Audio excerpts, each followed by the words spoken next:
as we go. Hey, everybody, it's Technology Rocks. I didn't wait for the Technology Rocks thing because we're doing a little bit different this time around. We have the band back together again, Mr. Gray, Mr. Garcia, and the Professor, who is broadcasting from remote. That's your new nickname. It just jumped in there as the Professor.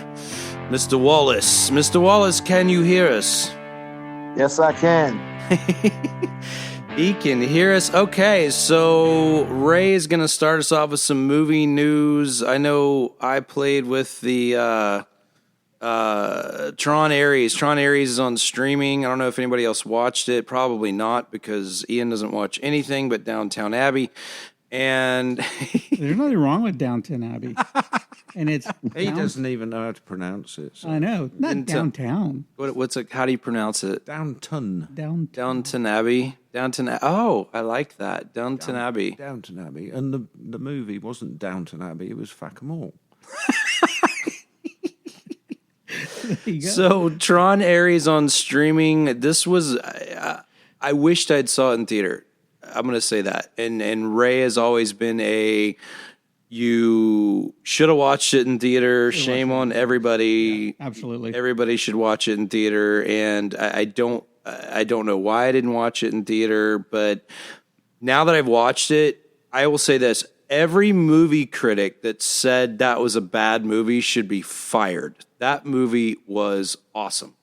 Like, I liked it. Well, first of all, you shouldn't go based on what movie critics go, because there are people that like certain things, right? That you're going to like or you're not going to like or whatever the case is. But I loved Aries, and that was great. I thought Leto was good. Yeah. I'm not going to let the Joker thing pass because he was horrible, but it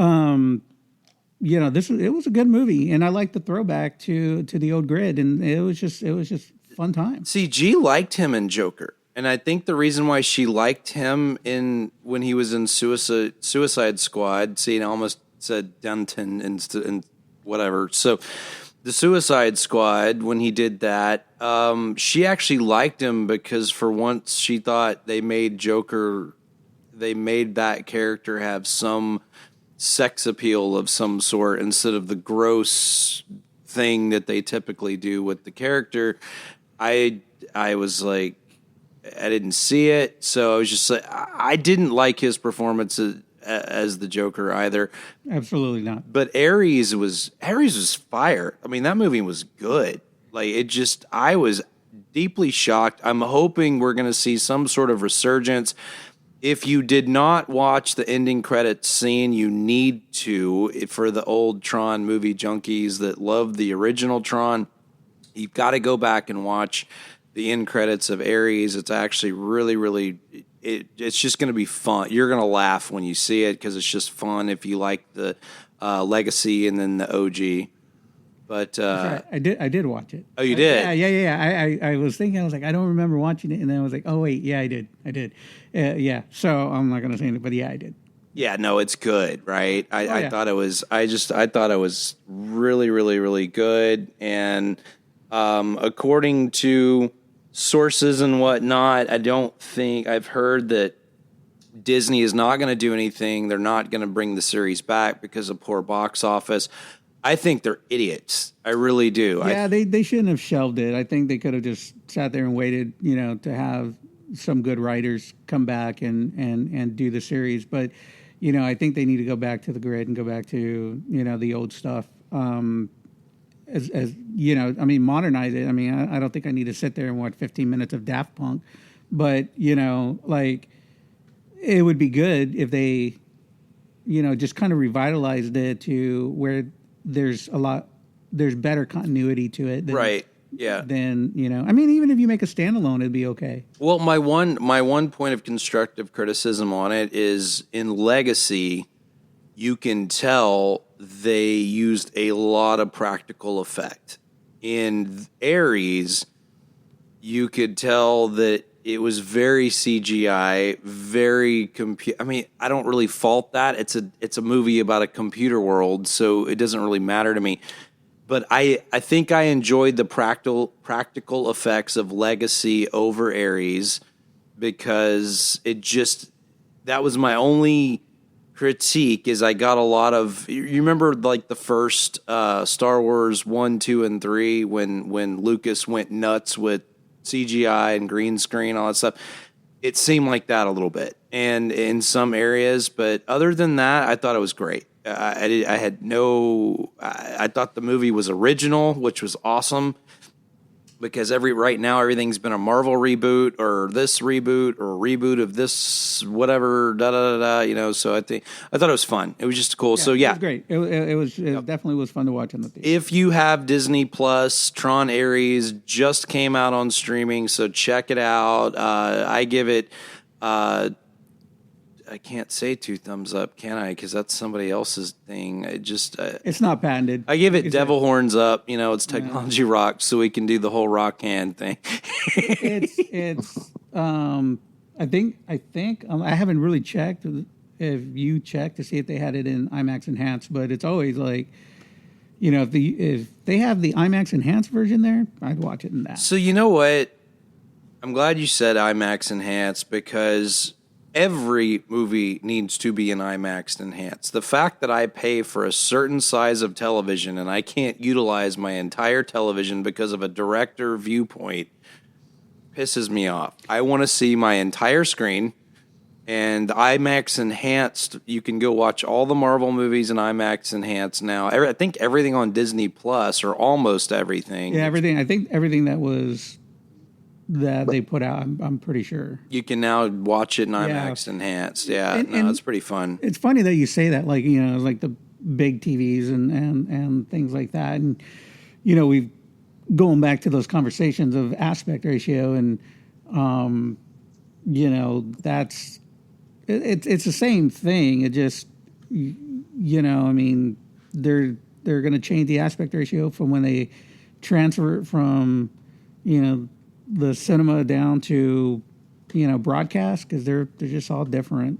Right. But I like the IMAX Enhanced versions because, it does give you kind of a feel for what what you saw at the theater as opposed to what you're seeing. Yeah, once we get into home theater, I have lots of questions about Cinescope versus 16:9. So thus far, I've always built 16:9 theaters because it's versatile. You can use it on PlayStation, you can use it on Netflix and Hulu and Vudu and all that fun stuff, and as opposed to the 16:9 stuff. Hey, Justin. Yo, Let's clarify a topic for the non-home, video people. What is the difference between home theater and home cinema?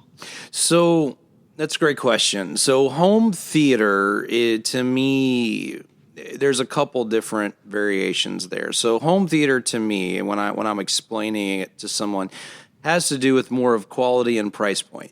And really is there's a point where home theater, you can do anything from a sound bar to a few speakers. You can do like the Sonos setup, or you can do a couple towers and a center channel, maybe a couple surrounds. That's the home theater world. When you start like Byron, you just did a cinema modification to your home, and that was what we call Rel 3D, where we're adding multiple subwoofers. We're running high-pass information to subsonic channels, so basically utilizing the subwoofer driver as an extension of your other speakers, so you can get deep down into the lower registers. That's where you start crossing into home cinema territory. It's something for when people have a genuine love for movies and the craft of movies, and really even video games as well. There's a certain stratosphere that you can tiptoe into where it starts leaving just standard home theater territory, where you get better quality. A gunshot sounds like a gunshot, or an explosion not only sounds like an explosion, but feels like an explosion that you're seeing on screen. And it really is a vacation that just kind of, it takes you out of just hearing surround sound to being in surround sound, which is what more with what Ray creates. So when you get me and Ray our demo version of Kaleidoscapes, we done crossed the bridge. We no longer in home theater. We're gonna be home cinema certified, right, Ray? Oh, That's right, because we're never going to let that go. I am so terrified for when Matt comes on the show next week. So it's just, I am so terrified of what you guys are going to do. Yeah, no, Matt Scarborough from Kaleidoscape actually is going to come on the show next week. We're going to talk about media servers, and then we're going to get into Kaleidoscape. And we're going to get in the nuts and bolts of what makes Kaleidoscape special and why every home cinema should have one. Even if you have to budget for it, it's absolutely awesome. So going into our next topic, I think it kind of covers movie news. We're going to try to cap it, the movie news section at 10 minutes so we can jump right in. We got a large cast today. I know Ian's got some home automation stuff. I know Byron's got some tiptoeing into the Logitech problematic replacement that he's run into as far as finding a different type of universal remote, which kind of, and then leads into our final topic, which is cord cutting. And I know Ian and I covered this on season 1 when it actually was our biggest show, and all of the rules have changed with streaming now, which is different because the public has generally moved into that streaming category. And so a lot of interesting things. And I went back and actually looked at my season 1 notes and now kind of giving a different variation between season 1 and 2. So that'll be a lot of fun. So Ian, do you want to start us off, or Byron, you want to start us off? One of you two jump in here so I can shut up. Let's do the Logitech thing. Harmony remote change of looking for a replacement. All right, so Yes. Byron, that's you. That's you on deck, sir. So yeah, as you know, my Hisense TV does not work with my Harmony companion Hey, you called it Now- Hisense this time. because Ian corrected me. I learned quickly. So I don't know. I'm at the point.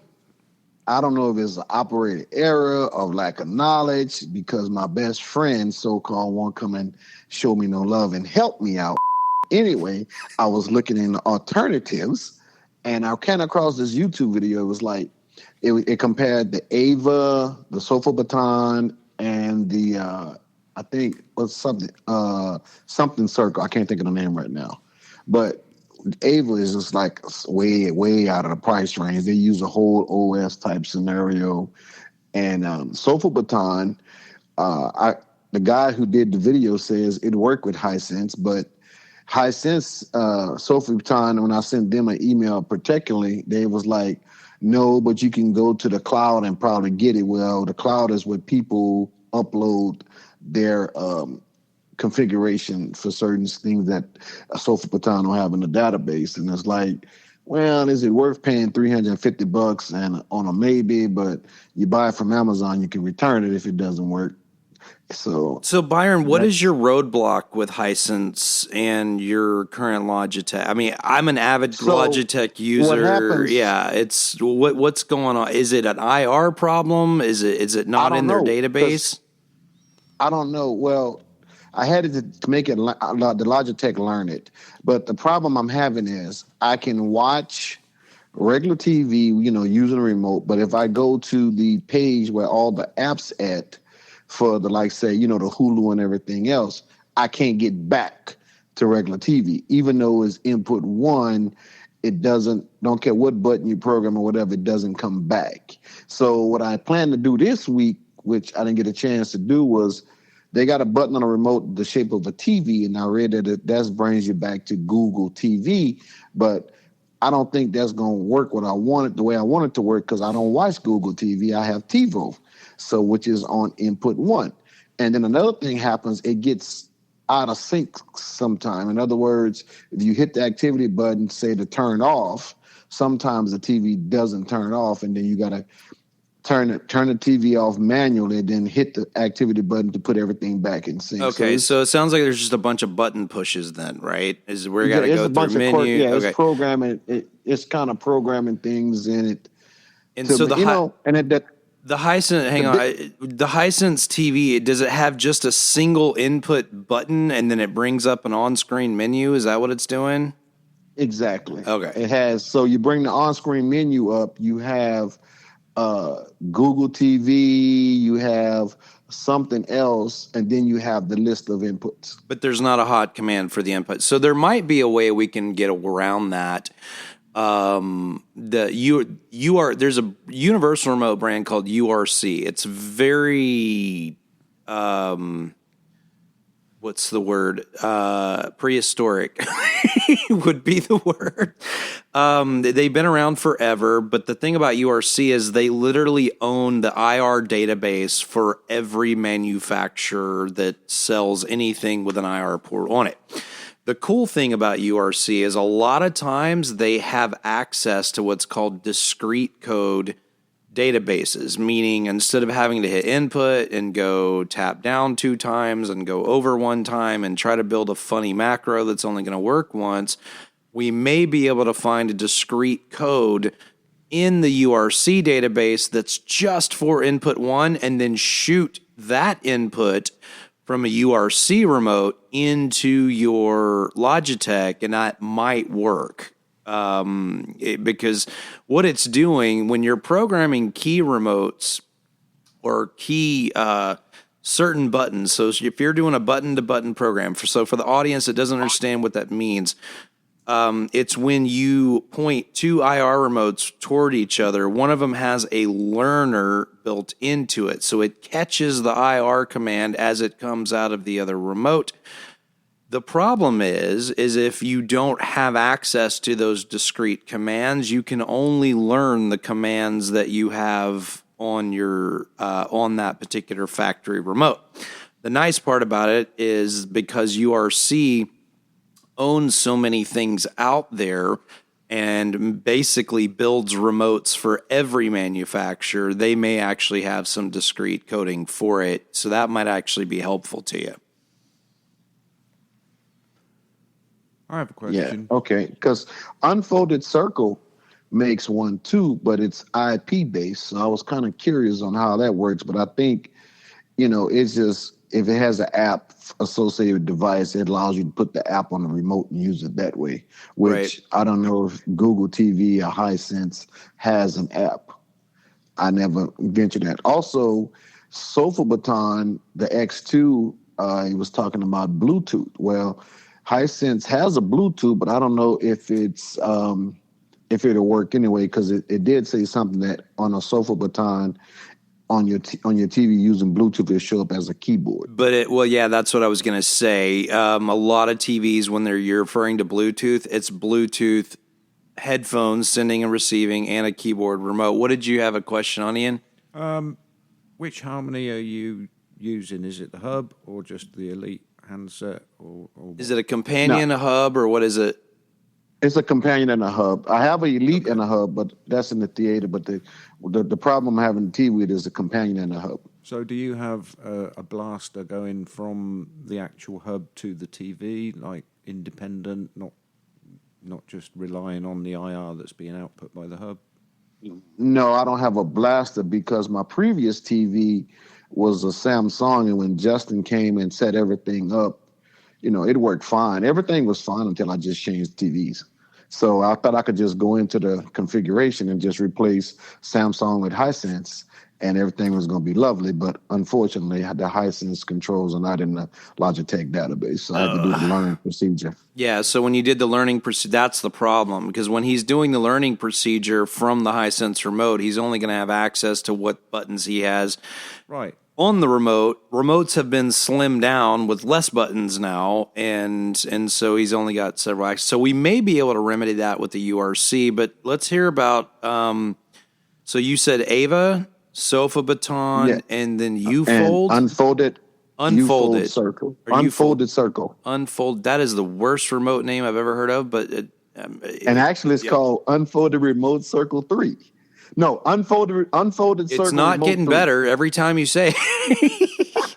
Unfolded Circle Remote 3. Say it 3 times fast. Yeah. Okay, so all right, so I have a little bit of experience with Sofa Baton. We did beta test the first variation. What variation are they on now? X2.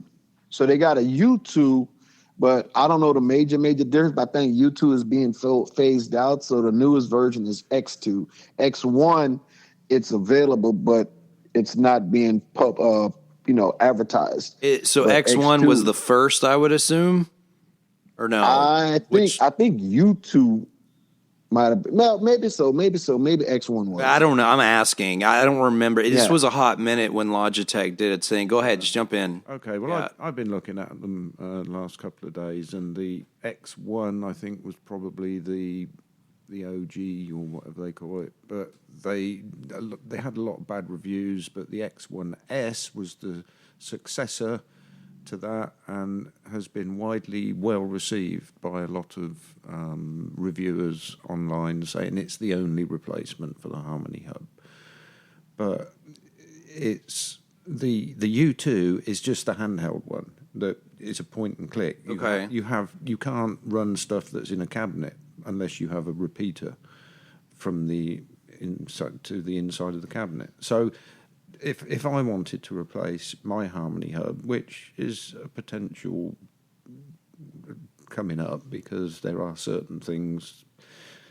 They're just not building the database anymore. Well, they are. are they? They are still supporting it. I know somebody uses one with a Trenov. I mean, it's just, yeah. They are still adding devices. They're still supporting it. They promised to do so for who knows how long. I mean, So why did they quit making it? because it wasn't a big money maker. Really? They thought Because when I read it, they left $780 million on the table. yeah, but back in 2013, the CEO was quoted as saying they were thinking of selling that off because it didn't Man, I make wish any they money. would have. But they didn't sell it off. But they then promised to keep the software up and running. But my issue with it is it doesn't work with Alexa anymore. Really? Now you- that I didn't know. And that's my biggest problem. I used to be able to say, Alexa, turn on the TV, and TV. Or ask Harmony to do blah, blah, blah. Well, Yeah. no, the skill actually didn't require you to say, Alexa, tell Harmony or ask Harmony. You could just say, Alexa, turn on the TV, and So who fired who? Alexa fired them, or is the skill just gone out of that database? it's probably no. The skill's still there, but the reviews are like, you broke it again. It doesn't work anymore. So that's not a huge issue for me. I still use the handheld remote. I really like the shape, the size, the weight. I've got everything programmed, and this is why I was looking at this Sofa Baton, because everybody's saying it's Baton. yeah. I can't look at that word without thinking of something else. Bouton. Son of a something. I don't know. Anyway, what I like about it is you can write little macros that you can then assign to keys. Right. So, because I'm old school, I've got a cable box. Okay. I record stuff, so it's got ads in it. Yep. If you, on the cable, Xfinity cable box, if you want to skip the ads, you can press the fast forward button. Okay. And when it gets to the end of the ads, it will stop fast forwarding and then carry on playing the show. If you press it 4 times, it goes through at 4 times the speed. So I've got my fast forward button long press programmed so that it does 4 fast forward. And this is you're also using a companion, correct? Yeah, if it's that's what it's called. My only thing that I wish they would have done on the companion is make it backlit.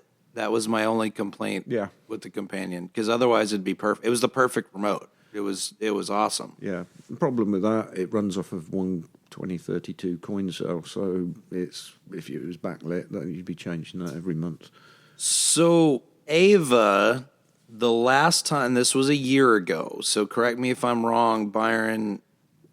Ava is a touchscreen remote, and when I was introduced to it, did not have an IR hub. It was basically almost like a phone where you just went to the app of whatever you were controlling, and then it kind of built a macro off the apps of whatnot. Now it's hub based. Yes, is that correct? Now, Yes, it is. And the if I'm not mistaken, the hub is just more than just charging. Okay. And how much are we talking for these things now? I mean, are we So still the Ava is over $1,000. holy, The unfolded circle comes in about the $500 range, which is better? and the sofa baton is listed at $349, but they got a couple of people that did YouTube's reviews on them, and they got discount codes, so you could get around a $300 range. All right. Well, maybe we can reach out to him and test drive. What do you got? Yeah, I'm going to show my just me being a little naive here, but or just being old, because I'm looking at I don't know much about. I mean, I use Apple TV and the little Apple remote that comes with it, and it does fine.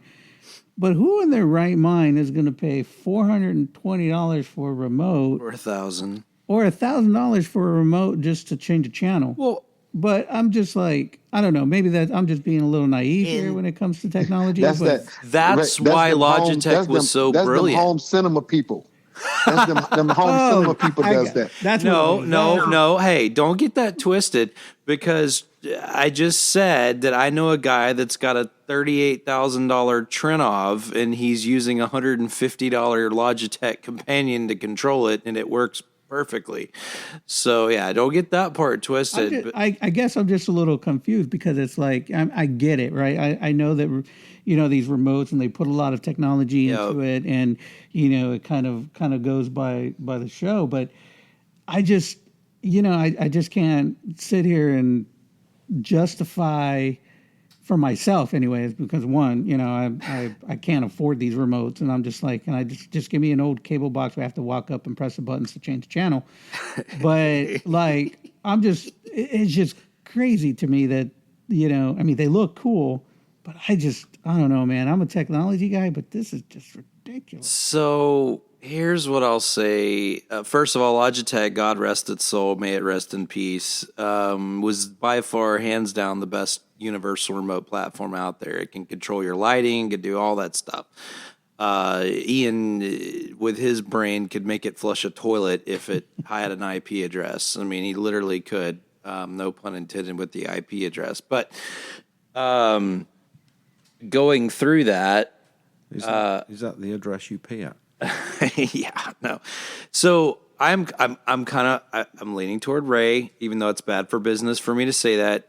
There's a funny story behind that. One of G and I had just moved into a house, and we had a Savant system. The house already had Savant in it, and I was like, oh, cool. I'm just gonna add a couple pieces. It'll be awesome. So I was so proud of myself, because rule number one, never look at a mechanic's car. Well, the same rule applies to, a guy that does this all the time. So I get home, I reprogram the touchscreen remote, I do all this stuff, and got it all programmed, and I was excited about it. And so I come home one evening, and she's sitting there, and I notice the remote's on the cradle. And I'm like, I look over, and I'm like, oh, cool, she's using the app. So I was like, oh, so you're just using your iPhone app. She looked at me like I was speaking a foreign language, and she goes, what are you talking about? And I said, well, you turn the TV, you're watching the Apple TV through the surround sound system. You're just using the app, right? And she goes, yeah, again, I'm going to ask, what are you talking about? And so she's like, no, I just use the Apple TV remote. And I look at her, and I said, what do you mean you're using the Apple TV remote? She goes, you have no idea what I'm talking about, do you? And I said, of course I do. And so I kind of wandered off into the bedroom, where we also had an Apple TV. And so bedroom, we have an OG soundbar. I mean, older than dirt clipped soundbar, Apple TV, old Samsung TV. I pick up the Apple remote, I hit the TV button, soundbar comes on, TV comes on. I didn't program anything, and I just kind of stared down, and I was just like, this is stupid. I walked off. Justin, I want to make a correction. It's not called Unfolded Circle. It's called Unfolded Cinema. Is it called Unfolded Cinema? Which is what's with the does the remote fold? No, it's Remote 3. Oh, it's like unfolded technology. I don't know. I mean, it's I guess I don't know. I'm simplistic, I guess. All right, so Ava has a hub. It's $1,200. Again, I don't know why you wouldn't use Savant at that point, because Savant's like $950 at that point. So it's like now Savant can control your garage doors if you wanted to. But to me, Savant moves in more of a home automation category, whereas seems like Ava, Sofa Baton, Unfolded Cinema Circle, whatever the heck it's called, most of those are just TV remotes, right? Or is it taking you into the home automation stuff? It does, like the Unfolded Cinema Remote 3 does anything that has an IP address. Oh, back to the IP address. Yeah. Byron, you were right first time. It is called Unfolded Circle. It's not cinema? No, it's Unfolded Circle Remote 3, and the thing that puts me off it Worst name ever. It started life as a Kickstarter, and these things never seem to get the same. There's half-baked. They're good, but they come out, and then after a year or two they disappear, and you've spent your €500 or whatever they're charging.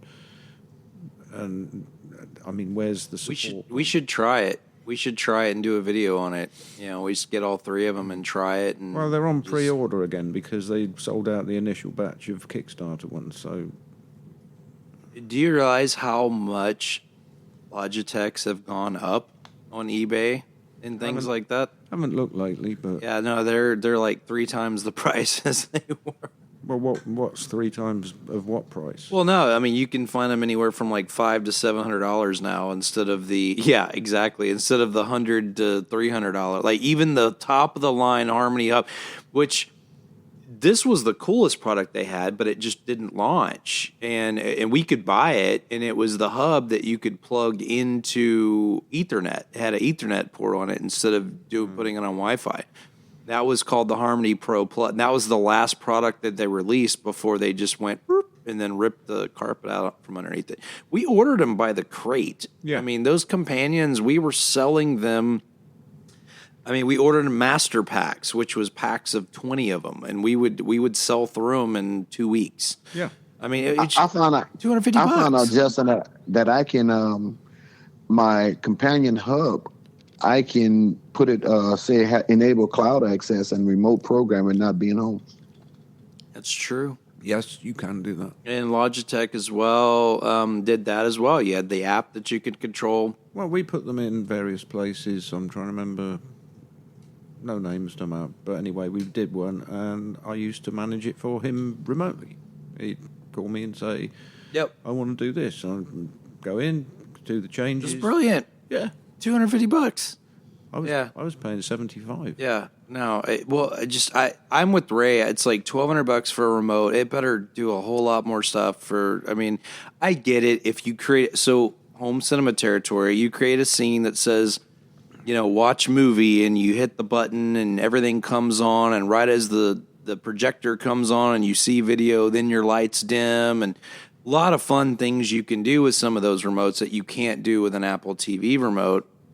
So there are things that are good fun, but then voice control comes into play, because you can do that with an Alexa, or you can do that with a Google, or you can do that with a Apple HomePod that nobody ever buys because it's overpriced, or you can do with all these other things. And amazingly, I don't even use voice control for none of that. The most voice control I use is when I ask Siri to turn the alarm on and off. Well, voice control is actually very good for elderly folks that have Alzheimer's. That I learned that I ran into. There was several houses where the client, if one of the clients has Alzheimer's, and it's a technology nightmare for them because they can't turn on things.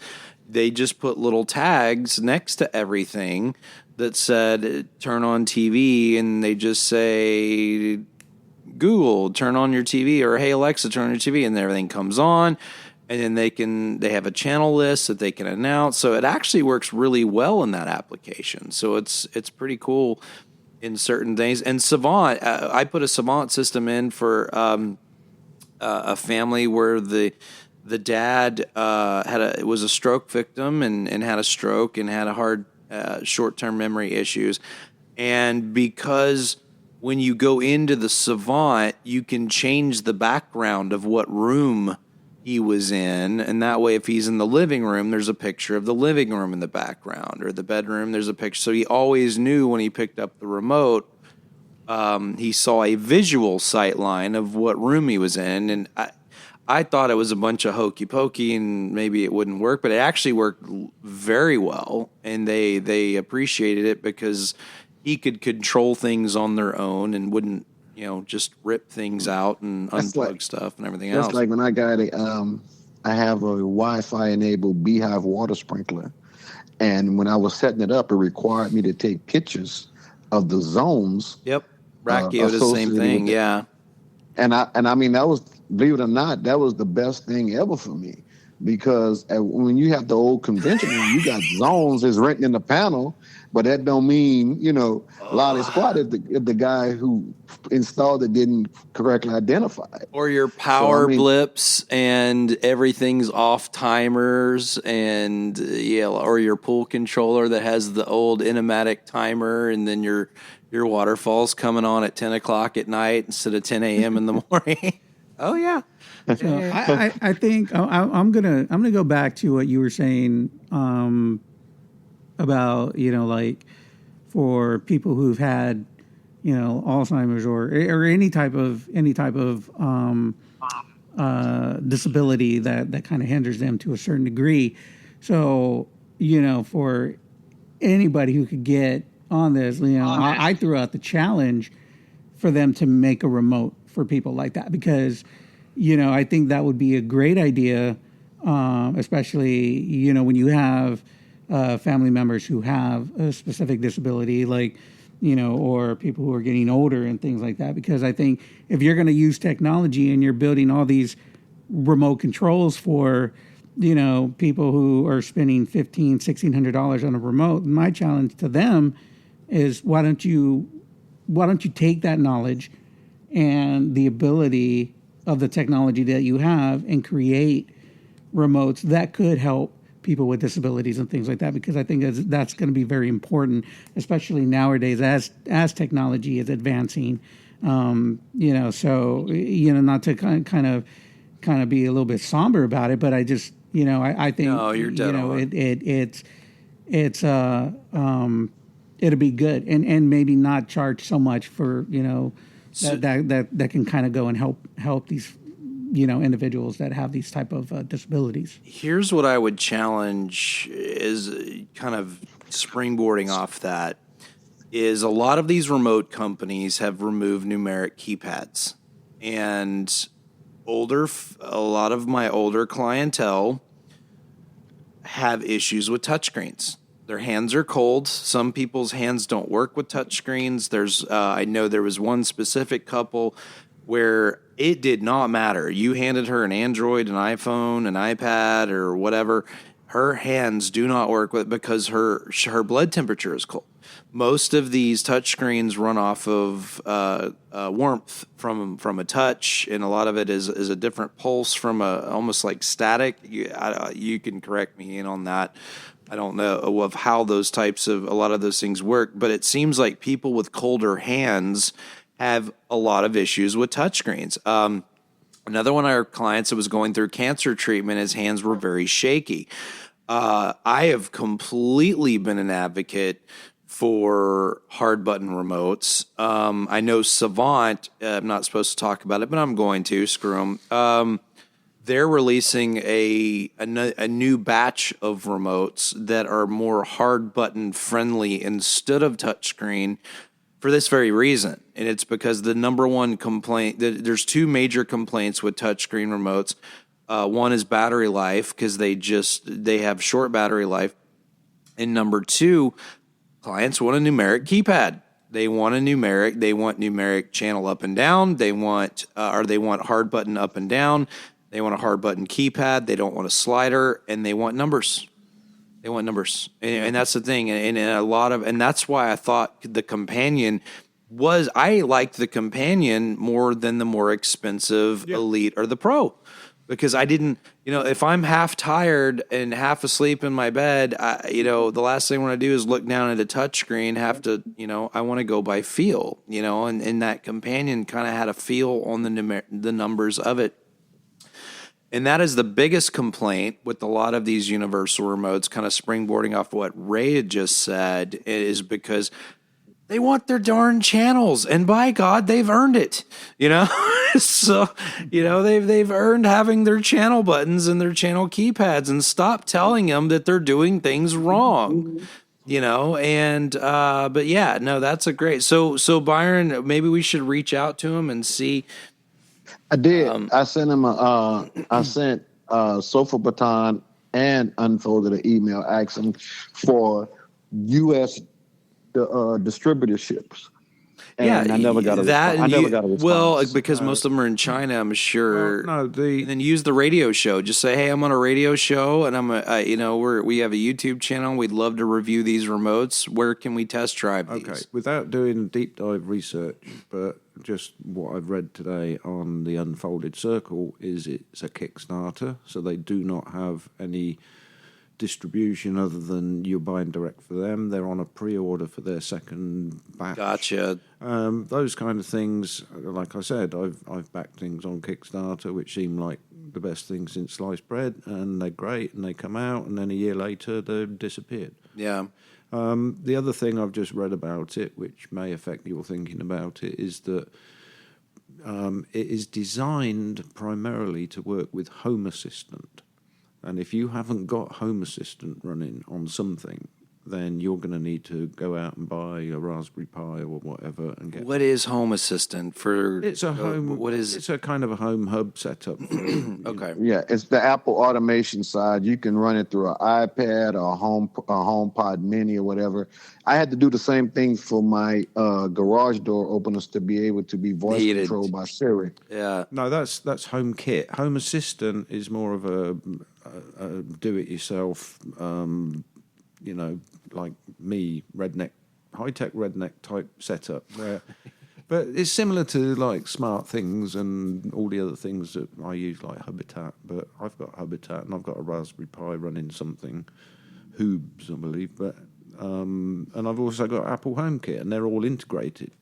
But Home Assistant is similar to the.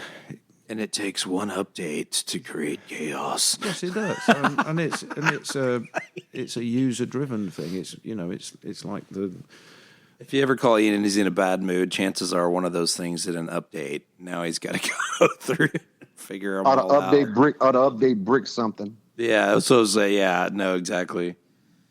So, all right, so moving in from the remote world, it seems like a good way to tee off into the home automation category. Ian, what do you got for us?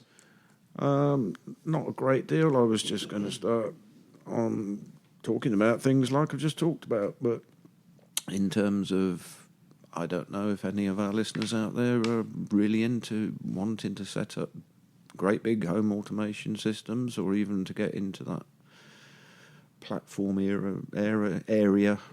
Well, what's interesting is home automation used to be a cliche topic. It was like Jetsons type of stuff, but now it's so so common. And you and I worked on the breaking ground of iPad control for things. Yeah, we started off integrating because Bitwise was the big like infrared control for TVs and things, and we started integrating that with Tron Radio Bar for automating lights, and then integrating with alarm systems, and just going the whole hog really, which is, when we started doing that, the only kind of system out there was that Schlage one. I can't remember what it was called now. No, it was Schlage. Schlage Next or something. Yeah, something. No, Next was the Nexia. Newer name. Nexia is the new name. Nexia is the new name. Yeah, that's and it was based on. It was based on Z-Wave, so you had a Z-Wave hub, and then you had light switches and locks and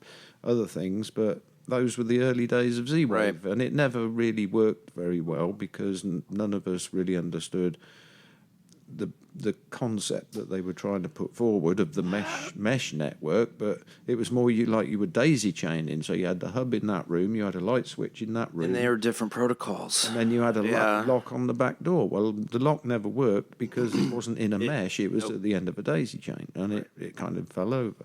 Well, and there was other things to that point. The locks by law had to be on a different security protocol for Z-Wave. It had to be a Z-Wave security protocol. It wasn't just because you had a Z-Wave light switch didn't mean the lock would work with it. And then became the battle, right? Because then became this lock company would only work with this light switch, and that light switch would only work with that thermostat, and that thermostat would only work with this, and then next thing you know, you're staring at all this crap at a Best Buy aisle or a Home Depot aisle, and your ears start smoking, and you put your hands in the air, and you're just like, I just want to turn my damn lights off, And that's when everybody just kind of walks away, unless you're Ian, and then he finds a hub that talks to that. I like to try and integrate things. So, right. Back in the day, you had Home Depot and Lowe's selling their own brands, and I forget which one was which, but one was called Wink and the other one was called Iris. Right. I've still got a Wink hub. And Wink was owned by will.i.am, right? From Black Eyed Peas. He bought it out, and it was when they first started. They said, "Buy this, put it in, no subscription ever." Then he took over, and it was like, "Oh, by the way, we're going to charge you $5 a month to use it from now on." So that's when I turned it off. So I had to find something to move on from Wink, and that was Z-Wave, but it also talked to lots of other devices. It had Wi-Fi and Zigbee and not infrared, but it had various protocols that could talk to things. There's two ways you can approach this. An audience member could approach this. One, you could go the esoteric route, meaning call a pro. Tell the pro, I want my lights to do this, my garage door to do this, my thermostats to do this, and I want my door, I think I already said door locks, garage door, gate, pull controller, all that stuff. But I want it in one bucket. I want it all to work together. I don't want to program it. I want it in one bucket, and I want it to work together. And then, so that's one pathway you can go. And it's predominantly the more expensive pathway to go in most cases. It can be. I guess my take on this, to call it a home automation 101 is to say, to look at it, my personal view is I don't want something that's controlled out there in the cloud and they start charging. That's getting really hard to do. It's not. Yeah, it is not. It is so easy. HomeKit is like that because it's on Apple, which is technically on Apple's cloud system. Which is the safer of the, again. But you can. But most people that does home automation want the remote control aspect to open and like say for me personally, my UPS guy, he calls me when I get in front of the house, and I open the garage door and let him put the package in the garage and close the door. Yep. But you don't give two rats if you're doing that with a handheld remote or not, do you? No. I think that's where the handheld remote gets kind of lost in the translation. My extent of home automation is whatever I can do when not being home. So, guys, let me ask you this, all three of you. Home automation or automated home? No. Now think about that for a minute. It's, I know what you mean by that, but it's like home automation is, something that you can control. If you want an automated home, that's going to be something that controls on its own, right? So both. Something that can control. I mean, yeah. When I think automated home, I'm thinking Batman pulling up to his bat cave and the garage door just opens. That's geotagging. Proximity. Yeah, geofencing. Geotagging. It's just. I mean, and I mean, even my Schlage, lock does that. My lights up a scene, so you kind of go in the home and the lights on. Just let and you know. garage doors does that. I mean, my alarm system does that. If I enable it once the last person in the house leave, me or my wife, it automatically arms the system. My only pisser about the garage door, I mean, and this pisses me off to the nth degree. Put a freaking button on my darn CarPlay screen. Just do it. Why? Yes. Why won't you do that? My Q They do. is not CarPlay. No, enabled. mine That's correct. doesn't. What are you using? My Q. Oh yeah, well that's a piece of SH1T.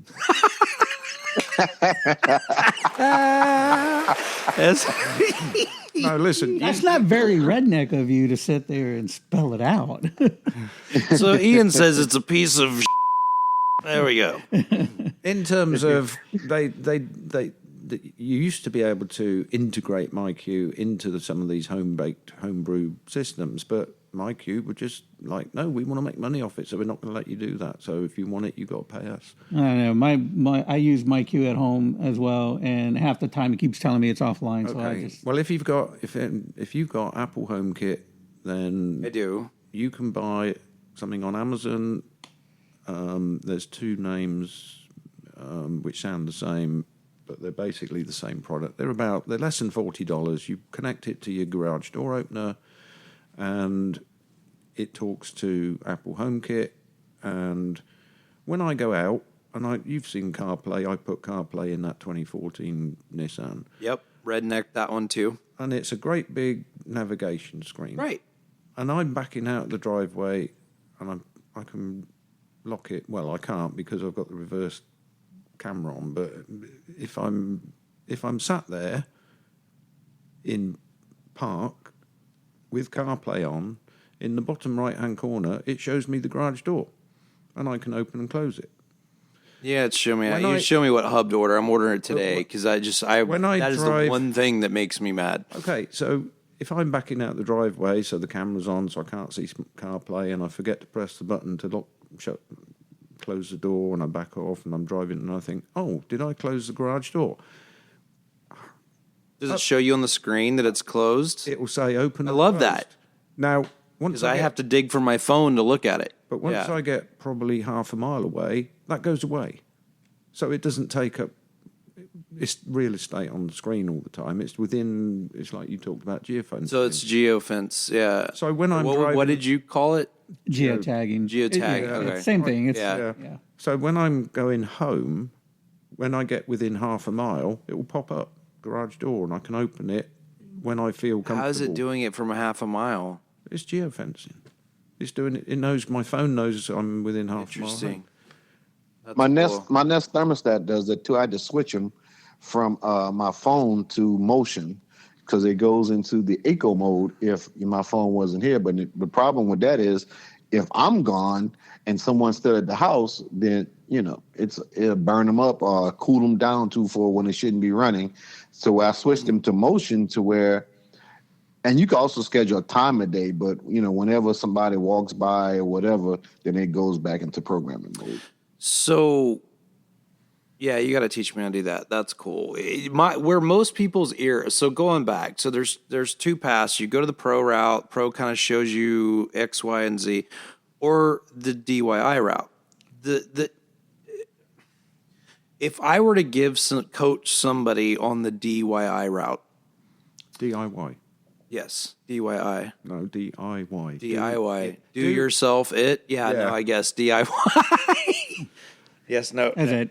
Hey, this is a family-friendly show. Thank you very much. It's not DYSLE. Yeah, no, there we go. So, find a technology where you like the style of the component. And typically they have these things broken down in sets. I tell you, when I first started doing this on my own, and just experimenting with the locks and the thermostats and all that stuff. So I went with Yale locks that had a relationship with Nest thermostats. And it was it was August locks. Sorry. It was August locks, Nest thermostat. It was a very copacetic relationship. They all worked with one another. I had Lutron, Caseta, and they worked with one another, and you could drop it in that ecosystem. So the second G pulled in the driveway and she could hit the garage door, like Ray had just said, it kind of lights up a pathway. If it unlocked the door, because if she had her hands full, she could get in the door, and because I didn't want her fumbling around keys and whatnot. So I was trying to create this thing, and then all of a sudden, Nest decides they're going to come out with their own door lock, and then Samurai Chop August. So now my August door locks don't work with Nest anymore, which is still fine. I can still unlock the door. I could still get in the house. I could still do all those things. And there was a reason I went with August, and it's because it was a light modification you did to an existing door lock. And I enjoyed that. I mean, it was ugly. It had like a half softball size thing that went on the other side of the door. Yeah. It didn't have a good look to it at all. You would not have put this in a high-end home.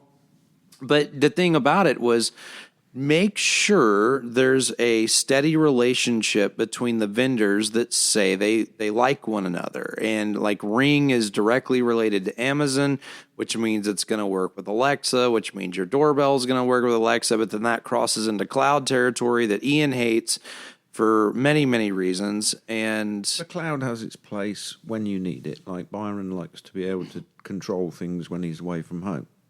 Now, what I'm talking about, I've got Apple HomeKit, and it's integrated through. Well, it's integrated directly now to the hub, which runs the Z-Wave, which is called Habitat, and that's a local system. But Habitat also has Alexa integrated, and I can turn on lights and open and close doors by asking Siri or Alexa when I'm away from home. I can turn thermostats up and down. But at the end of the day, if the internet goes down, it doesn't stop me controlling my lights and things at home by just pulling them up on the phone and running the app on the phone locally connected. Whereas if everything runs through the cloud, they ain't going to work anymore. right. So is the DIY, now I'm self-conscious, is the DIY category, has it become more confusing, or is it actually easier to adopt now that we've had, 5 to 7 years of half-baked things that are doughy now becoming cake? It changes almost on a weekly basis because you get more things coming out. Amazon sell their own range of Amazon connected devices now, and they build a smart home hub into some of their Echo devices. If you were recommending someone to get into that category, what's your first, in not doing it the redneck way, high-tech redneck way? Talk to an expert first. Well, talk to an expert, but no, you are an expert. I'm asking you, what brand do you like? What's your poison? I have a mix of brands, but my shoot from the hip, number one, knee jerk. The Habitat hub is great. It controls all sorts of things. It even integrates with something called Matter, which is a new protocol. Well, I saw that on GE lights. Yeah, GE Savant lights, Matter. Yeah. Because I go back to this Schlage initial setup, I'm kind of mostly Z-Wave. Right. Lights, locks. So you like hub-based things. You don't like ecosystems that are where the brands are somewhat married to like one another. Like Google has Nest now because they own them, and then they have the DL door locks, and then they have the da-da-da-da-da-da. If you want to DIY it, first thing you got to consider, are you capable to do the electrics? Right. I'm not talking about electronics, I'm talking about electrical stuff. Because, right. Well, right. I've got probably a couple of dozen light switches in the house, which are all Z-Wave, and I've swapped every single one out. But I can't bypass that. If you hand an electrician a pile of light switches and say put one here, okay, so that bypasses that. Yeah. Okay. So, but then if you go to the electrician, you're going to buy them through them. They're going to make a markup. I tend to buy them when I can at a discount. It varies. You can get them for as low as, say, $25, $30 a piece. Probably a bit more. Bit more for a dimmer. Right. But I've got fan controls, lights, and door locks. In fact, the door lock is the original Schlage. That was sitting on the That countertop Schlage demo lock. from 2012. Dear God. And we never had As it still works.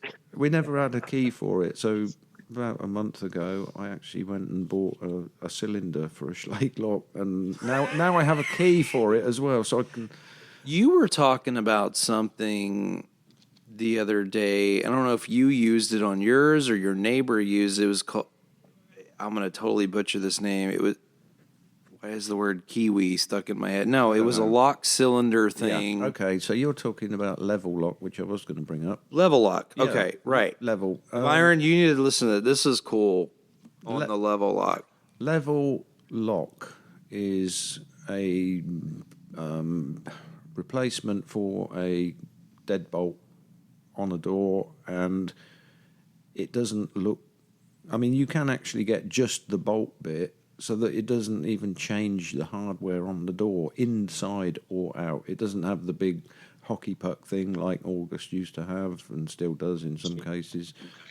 But it comes, the ones I bought, it's called Level Touch, and you pull the door closed, you open the door, you pull the door closed, you touch the thing, and it locks. That's awesome. If you want to get back in, within 30 seconds, if you touch it again, it will unlock. But once you've gone past that 30 seconds, you have to remotely do it from your phone, from a key card, use the key. There's all sorts of ways, but mine's set up on... But you don't have to have some kind of weird touch panel on the front of your door or baseball-sized motor thing that does it. It all goes internal. So, I mean, you can have a really nice door and still use this type of product, which is awesome for a lot of our... It is an amazing high-end homes. Technological innovation in terms of the mechanics of it, fit into that hole that's in the door already. And then You use it? You have it at your house too? I've got 3. 3. And I've got... And you're still using Old Smoky. You haven't gotten rid of the Slade. No, I've actually got that and the level lock on that door between the house and the garage. And depending when I go out, if I'm going out for a long time, I'll lock both or just the level one. But 9 times out of 10, I only lock the Schlage. But then it just depends. So here's what I'll say to cap off the automation thing is there's one gripe I have with automated lights. And my number one qualification, if you're shopping for this type of product, I highly suggest that you research, does the darn thing still work like a light switch if it loses its programming? And yes, there are some that don't.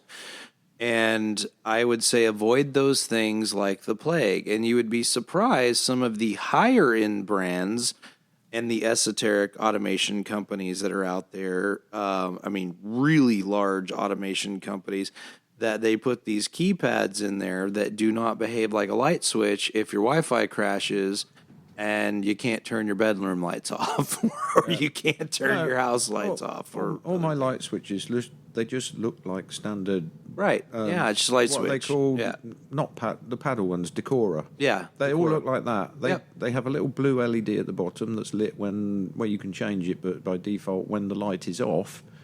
So like, I go into my upscale theatre room, you can see there's 4 switches and they've all got a blue light if it's dark. So you can reach out and touch it and turn the light on, or you can ask Alexa to do it. She does them all.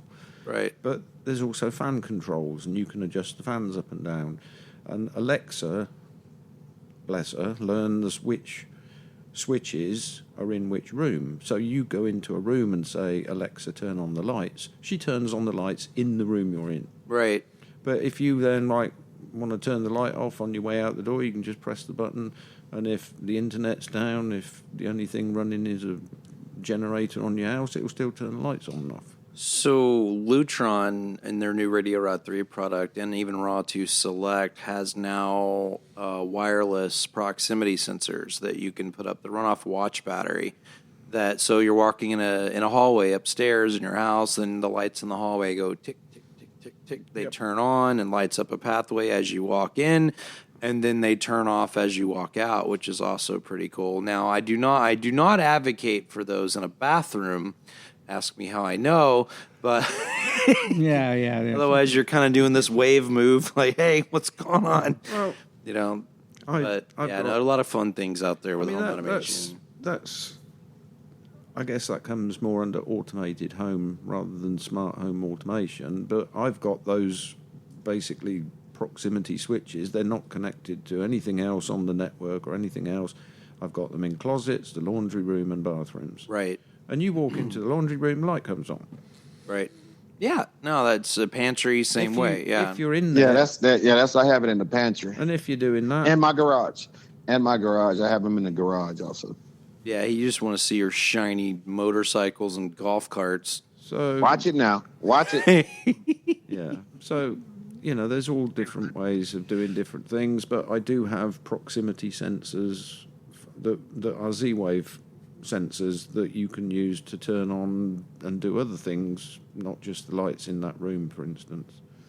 So, all right, home automation is going to be a big topic because there's a lot of things we can cover, a lot of things we haven't talked about. I'd like feedback. I'd like people to send questions in if we want to cover. I'd like to things. have like phone callers. There's one guy I was talking to yesterday. He was asking a lot of really cool questions. I was like, man, I would love for you to call in our show. And he was like, oh, I'd love to. That'd be great. And we're going to start opening that up for those types of categories so you can actually, like a home improvement show, actually ask, answer the questions as they come in. Because a lot of times pros like the four of us don't think about the entry questions because we just don't, it's just natural to us now. We just don't, we don't think about, we think we automatically assume people know those things. So, all right, moving into just before you move, we've mentioned a couple of dragging us back into the other subject.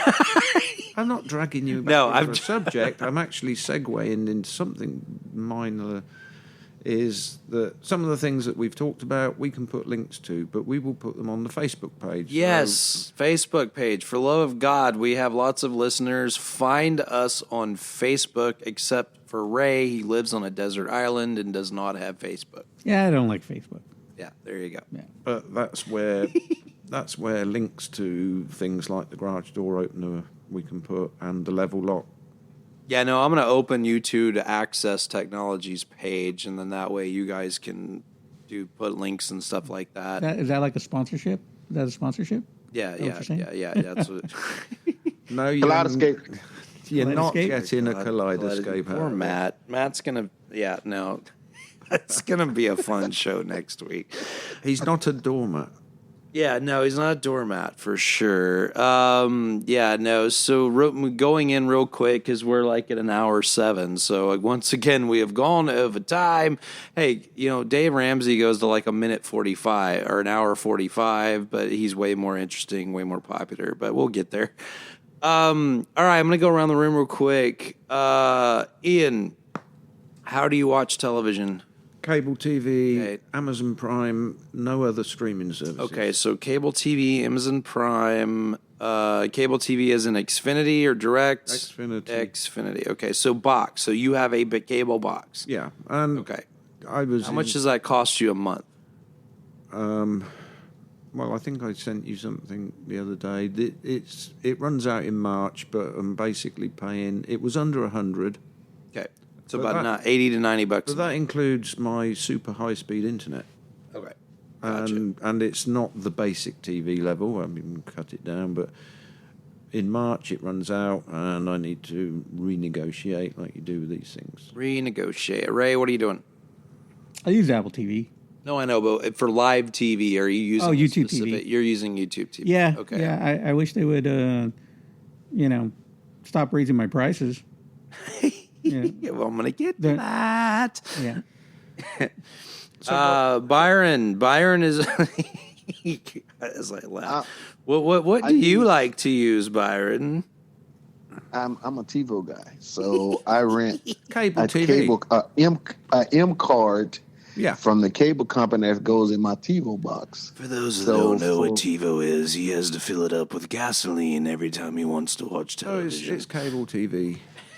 They still make It's TiVo? cable TV. No. But what I like about it is Unfortunately not. I have one box that has all the tuners in it, and I can put minis on it, whatever TV, and it talks back to that one box. So I will describe the TiVo user as you will have to pry that remote from their cold, dead fingers because one does not just adopt TiVo. TiVo is an entire lifestyle. Like avid followers. Do they have support groups for those? Byron. I call Byron if I have a Yes. TiVo question. I've actually called Byron when I had a TiVo question on site. Yeah, they have support groups, but I mean, Like emotional ones for people in denial. I don't, the problem with who is the support provider? groups. Well, we becoming a dying breed now because TiVo stopped making hardware. They trying to go like to Fire TV, like Amazon, that type of scenario. So if the boxes or whatever, the service is still running, but it's a double cost. So I pay for the card, I pay for my 300 plus channels plus the NFL package and a 1 gig internet to my house for like $148. And But then on top of that, I pay another $15 for the TiVo quote access apps. Is that Xfinity service? No, Optimum is Optimum. It used to be Okay. Suddenlink, but Suddenlink got Okay. bought out by Optimum. Because where I live at, we until about 6 months ago, we was regulated. So we only have one cable company, one electric company, Yeah. one water company. Now, Comcast and Infinity came in the neighborhood for cable TV, and Takas is just internet. I love how he says affinity.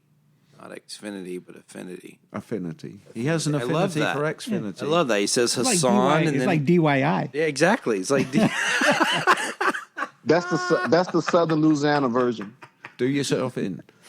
throw the dirt in the air, jump in the hole and throw the dirt in the air. Yes, indeed, sir. Yeah, no. So, no, TiVo stopped production as of last year. So TiVo quit not really supporting, but they're no longer making new boxes. So if your box is Disco, you're going to have to go to eBay, and eventually, what's going to happen is it's just not going to work. Now, if once they shut their cloud system down, what's going to happen is you will still have all of your DVR storage, but or all your shows and things that you recorded, but it's the metadata that's going to get quirky.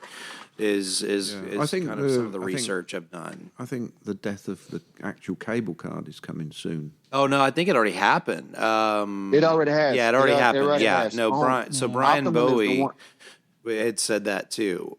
Yeah, Optimum is one of the few people that still supports that, but it's far fetched. So me and Justin had numerous of conversations of what my plan B gonna be. Yeah, no, that's kind of what we're segueing into. Yeah, my problem is live TV. I don't want delayed live TV. I want live TV plus the NFL package. All right. So, and that's a good way. That's a good way. So, Brian, we have a listener, Brian Bowie. Shout out to him. He also is a TiVo guy. And he was using the Xfinity or Affinity cable cards, and they just got discoed. And he called me, and he was torqued, man. He was pissed off about it, and just, what am I gonna do? And I'm gonna do this. I'm gonna do that. And so I think he's just surfing. Like right now, he's gone. Optimum. Tell him to go to Optimum. Optimum still supports him. Well, I don't know if he can get Optimum in his area though. Isn't that a zip code thing though, Byron? Or can you get it anywhere on a cable card? I don't know. I'm asking. It's in Louisiana. So I mean, if they got it down there, I'm pretty sure. The Woodland. He's in the Woodhood. Yeah, he's in the Woodlands. Yeah. Yeah, so maybe limited. Okay, so Byron, you had a couple questions about a couple of these things that you've seen online. One was like Tiger Paw TV. There's one called Secede. There's The one C-Box. C-Box. Yeah, no, and you had a couple questions. Why don't you go ahead and ask those questions on the air, and I'll answer them for you. Yeah, so like the C box scenario, it has a bunch of channels, more channels than you could ever watch. But the problem is the NFL, all of the sports stuff is delayed. Mm-hmm. So what I've been thinking, what I've been looking at is these different versions of Android-based boxes or whatever, and trying to figure out what would be best and just pay for an IPTV service, Okay. which which I can. It's called the TV app. Broadcasts live, any live sports, and it has a free version, but it also has a subscription version you can get. So my plan B would be to figure out what's the best box for the bang. I talked about an Nvidia Shield and then just do an IPTV service. So here's what I would advise on any of these boxes. I know the boxes you're talking about. I'm super familiar with them. In fact, we were even approached to be a vendor for one of these boxes a few weeks back. And then, so it's actually fortuitous that we're talking about it because there were reservations that I immediately went over the gentleman who was selling its head, asking about them. So here's what I'll tell you on those boxes. If you have to jailbreak a device to get something like that to work, that is a big red flag. And the reason why there are boxes like that out there that now exist is because a lot of these red flags, like Amazon and because Fire Stick was the biggest one people would jailbreak. Fire Stick just released an update, and I think it's now on the newest ones, but even toward the older ones. Which, and if you have a Fire Stick and it stopped working, there's a reason why it stopped working. And it's because if they can't take it past this certain firmware, then they're going to brick the thing. So just watch out for that. If your Fire Stick is acting up, that's probably why. But there's a reason for this, and same thing with Roku. The reason why is there have been numerous data breaches because of these services and because of these IPTV type of things, where you're getting 1,500 channels for $30 a month or 3,000 channels for $80 a month. And most of these services, as cool as they sound, because I mean, you can get anything from pay-per-view, you can get any pay-per-view events, Showtime, rentals, all this stuff, anything you could possibly want, 3,000 plus channels, and it's real. It's a real thing. I would highly advise our listeners to not adopt this type of technology, and there's several reasons why. The few people that I know that are using this type of method have had their identity stolen. And a lot of it is the data breach. There's no once you jailbreak a device, which NVIDIA Shield, you don't have to jailbreak. NVIDIA Shield's just more like a mini computer, but they don't have to go through any type of qualifications and things like that. So there's some other get off into that.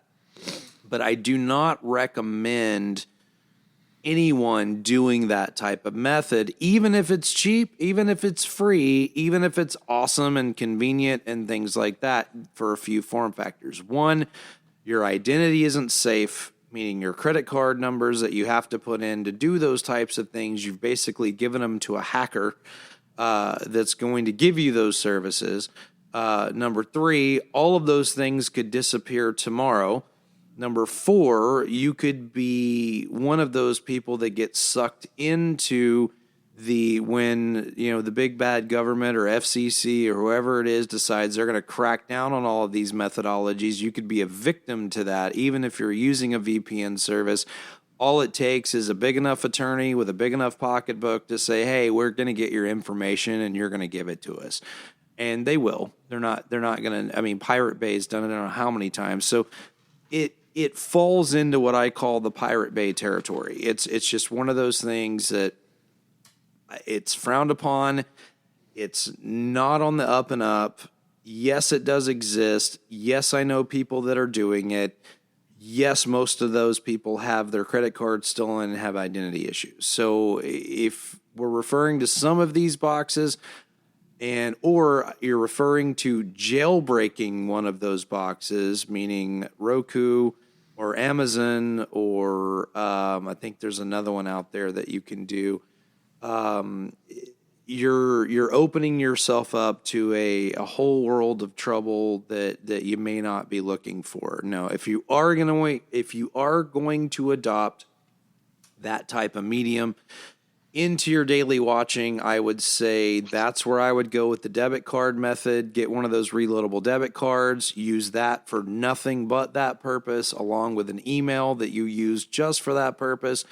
Have at it, Thundercat, but do not tie a credit card, your personal debit card, or anything like that to any one of those boxes.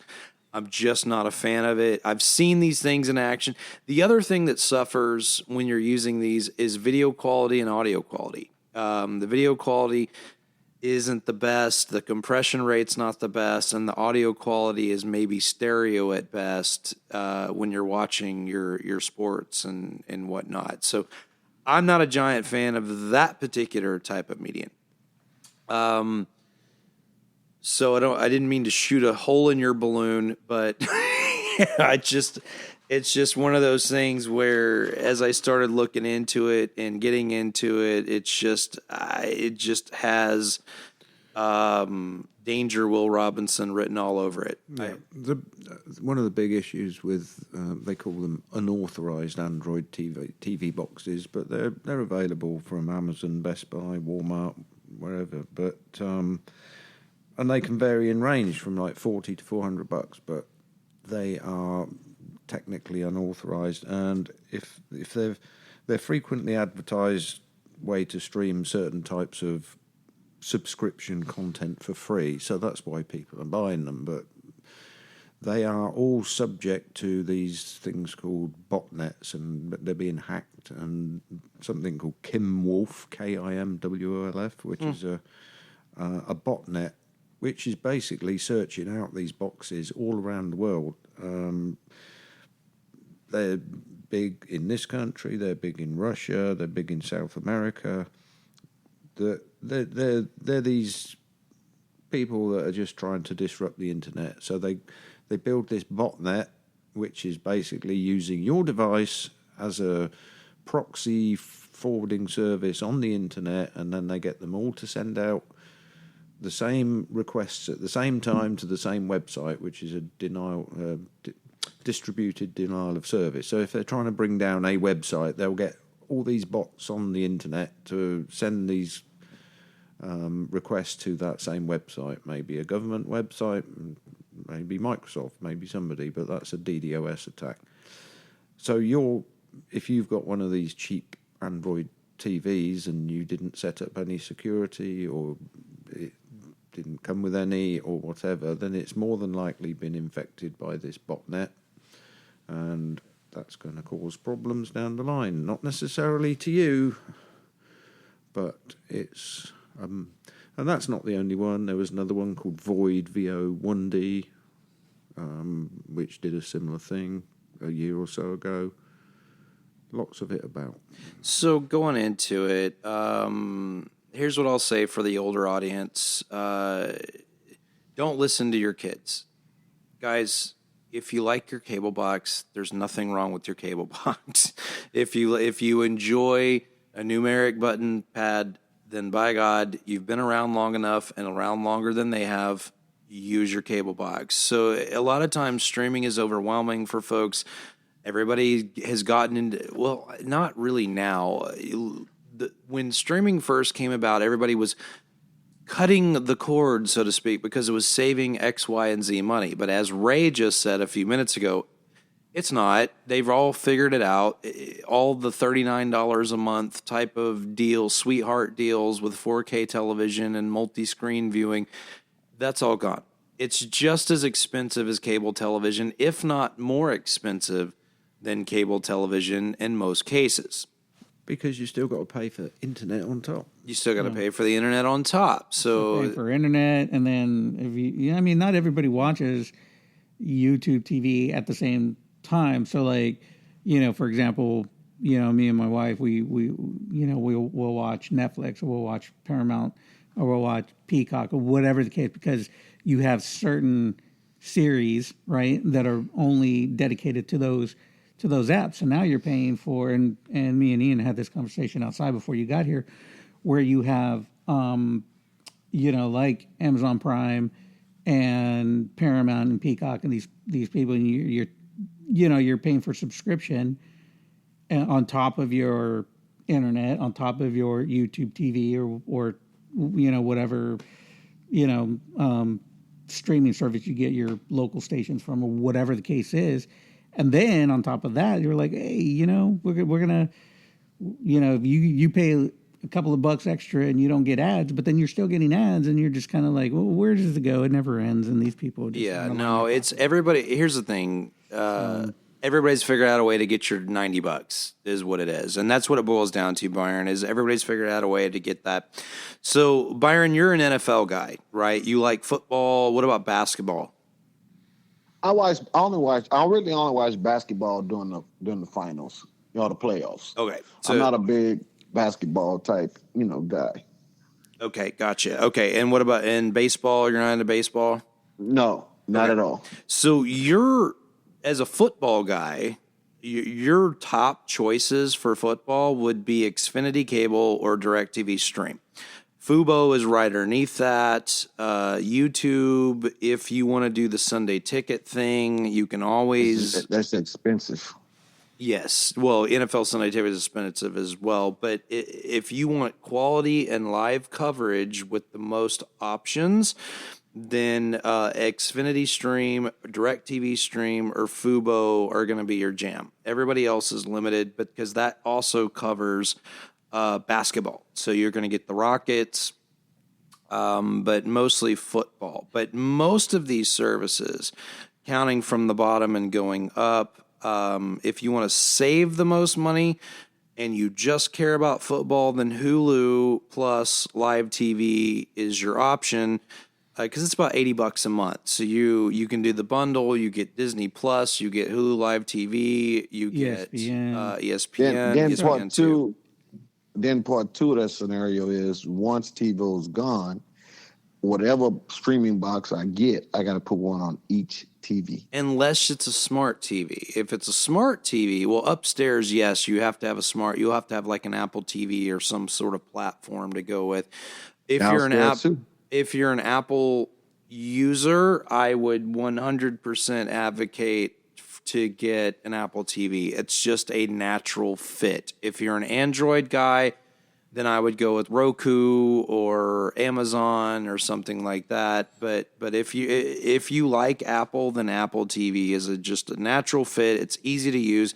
You'll know where you're at exactly. The first time you turn it on, you'll know exactly how to use it. So it's kind of a natural surf into the smart TV stuff for like something that has a projector, like your theater room, or something that has if it doesn't have, or an older TV that doesn't have smart availability to it. But everybody is going to. It's right now. Here's what's interesting. So when we covered this in season 1. There have been so many different changes now. I remember in season 1, the NFL commissioner said, by God, we are never going to make somebody have to subscribe to a certain thing to watch an NFL game. Well, he lied. Okay, so they all lied. Yeah, no, for sure, he lied. Because if you wanted to watch the Green Bay Packers Chicago game, you had to watch it on Amazon Prime. You had to. You couldn't watch it on Xfinity. Thursday night football was always on Amazon Prime all season. Still is. And so either way, you're going to have Prime. Now, Prime doesn't have live TV, and Apple TV Plus doesn't have live TV. And so that's where they get you. Yeah. Yes. So you were going back and you were talking about, like football and stuff like that. So me personally, I'm a huge basketball fan. Yep. Right. So, and, it's like with YouTube TV, you don't get to watch the Rockets play because they don't have that. You don't. Or the Astros. Yeah. Well, first of all, I'm not a Rockets fan. I'm a Spurs fan. So I'm just going to lay that out on the line. But Are you a Cowboys fan too? I hate the Cowboys. Okay, to all we the can Cowboy we can fans out still be there. friends. Yeah, Ray, yeah. Ray, I thought we was friends, but now I see where the line is drawn in the sand. Oh, did I say? Yeah. Okay. Wait, you know, but I've here's what I have to say about the Cowboys.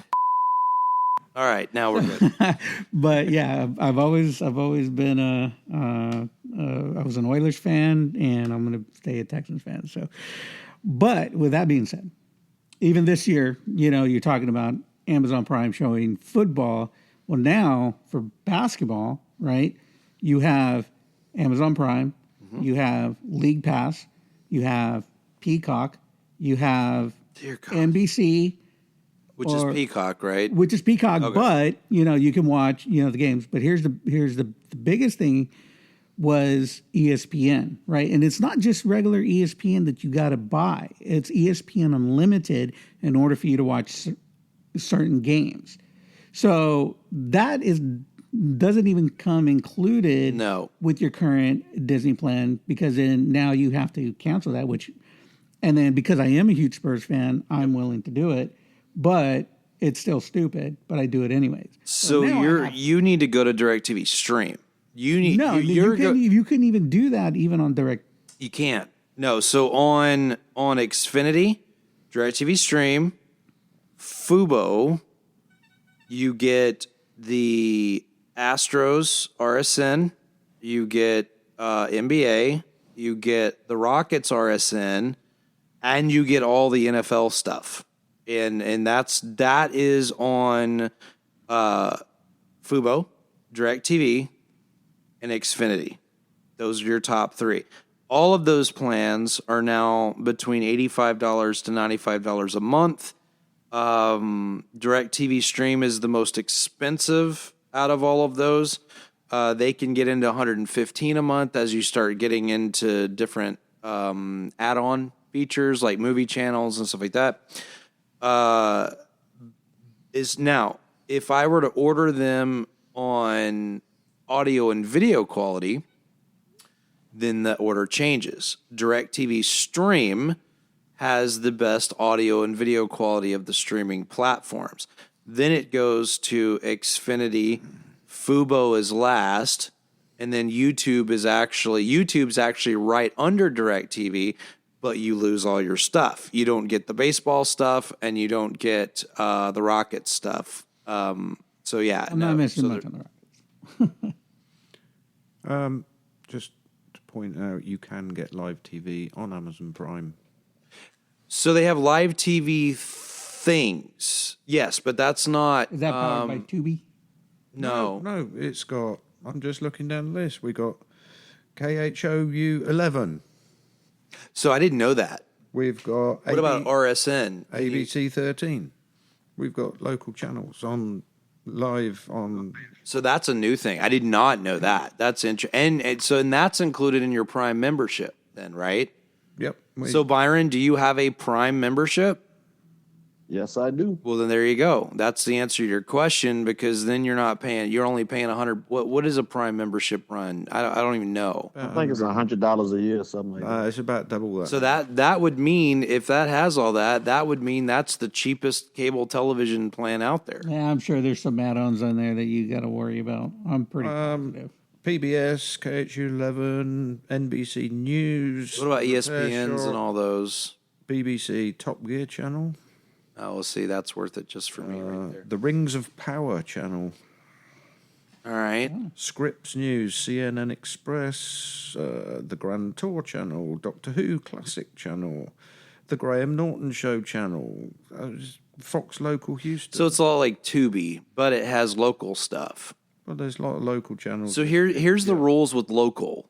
If the game is on a local channel, then it will be on that. Right. So if the Astros are on, it's ABC, NBC, CBS, and KHOU. They might have, they might say, okay, well, Amazon doesn't have the rights to play this.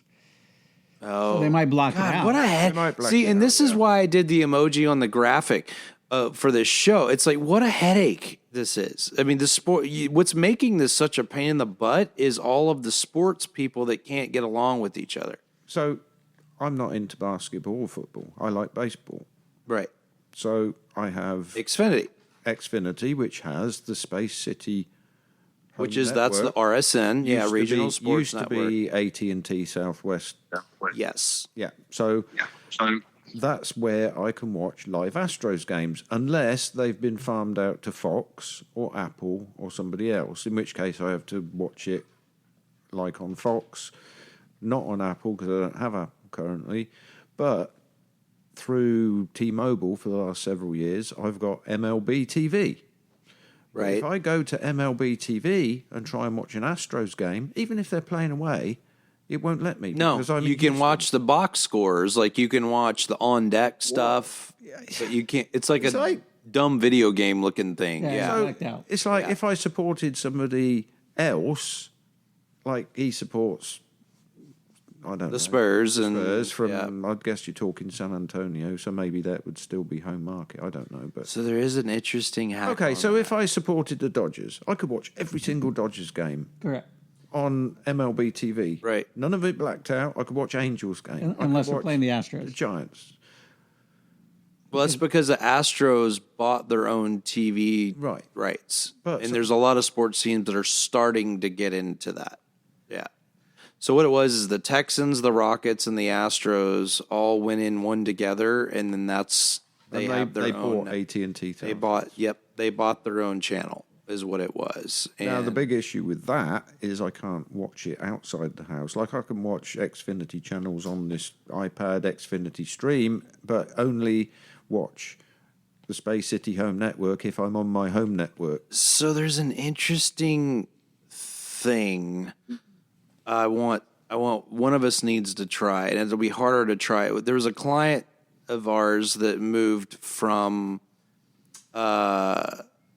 upstate. It was upstate somewhere, and he was a giant Green Bay, wherever Green Bay fan. That's where they're from. So they moved down here, and he brought his Amazon Fire Sticks with him down here, of course. Well, they have two houses, and when he plugged in his Amazon Fire Stick here, he can see all the Green Bay games because it thinks he's wherever he's at. If he went, but he got mad because he went and bought a bunch of newer Amazons because some of them were acting up. And when he put them online and got them on the network, he can't watch the Green Bay games. He has to watch the Texans game. But if he has, I thought it go by location. I thought he had to input the zip code when he set them up. Well, that's what I'm saying. So if somebody like Ray changes the zip code to a San Antonio zip code, it will block it out. It will block it's going to go by IP address, not zip. What if you VPN it? No, well, yeah, you could do it. You could, if you're VPN, you're having your VPN over in New York. Yeah, now here's the thing, right? So with NBA League Pass, you can't VPN into thinking like every time we visit San Antonio, which is not very often, right? But if I'm trying to watch the game, then it knows I'm in San Antonio, so I can't watch it on the NBA League Pass app, right? But I can VPN from my iPad. Sports. It's crazy, right? So I VPN, but it still will catch it on the app, so you have to actually watch it through the web. So you can't, you have to go to the NBA website in order for you to watch it. Right. On VPN, but it still won't let you go to So the good news is it has gotten slightly easier than it did in season one. Because season one was a year and a half ago, a couple of years ago, and season one, it was all over the place because contracts were being negotiated. People were being bought out. NFL was taking a stand and saying, "You shall not pass," and all this other stuff, which was a complete load of crap. And then you had the one-offs like the Houston teams that bought AT&T Sportsnet. And then which caused kind of this domino effect of other teams that now decided to go ahead and move that direction as well. So, couple different fun things about a lot of those scenarios that are interesting. But the pricing structure went up. What do you got? Just on the back of what Ray was saying about VPNs and not being able to watch stuff through the app, I've got a bunch of old iPads, and I've got one specifically for watching Astros games on MLB TV when I'm out of the house.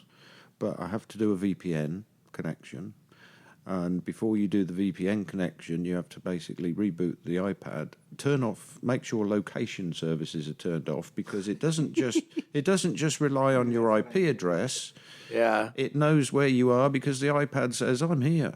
And it says, but your VPN says you're in New York, but you must be where you say you are, not in New York. Right. So you turn off location services, change the time zone to wherever you're going to VPN from, New York, but if it's Chicago, it doesn't matter, but West Coast. Also, you can watch a dumb game. Then you can load, then you open the VPN, then you load up MLB TV, then you can watch the game. It's a palaver to do it, but it works.